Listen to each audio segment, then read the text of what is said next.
அடுத்ததாக இந்த ஷியா முஸ்லிம்கள், ஈரானியர்கள் ஷியா முஸ்லிம், அவர்கள் இஸ்லாத்திற்காக கொடி தீக்குகிறார்கள். ஆனால் அசல் அரபிகள் அந்த கொடியை கைவிட்டு விட்டார். இந்த இடத்திலேதான் நாம் யோசிக்க வேண்டும்.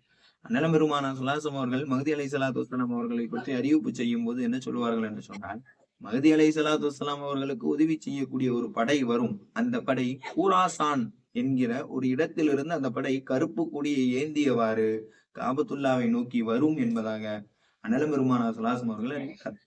இந்த கூராசான் அப்படிங்கிற இடம் எங்க இருக்கு?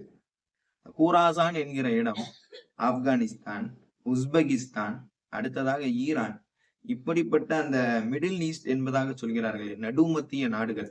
இந்த நாடுகள் எல்லாம் சேர்ந்த ஒரு கூட்டமைப்பு தான் கூராசான் என்கிற வார்த்தையை குறிக்கும்.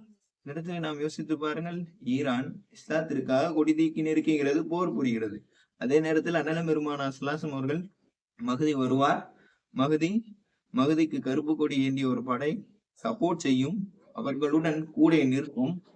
ஆனால் அது கூராசான் என்கிற இடத்திலிருந்து கிளம்பும் என்பதாக அண்ணலம் பெருமானா ஸல்லல்லாஹு அவர்கள் சொல்கிறார்கள் என்று சொன்னார். இந்த இடத்திலே நீங்கள் யோசித்து பாருங்கள், ஈரான் இஸ்லாத்திற்காக போர் புரிகிறது, கூராசான் என்கிற இடத்திலிருந்து போர் கிளம்பியது, அதே இடத்திலிருந்து மஹ்திக்காக உதவக்கூடிய ஆட்கள் வருவார்கள்.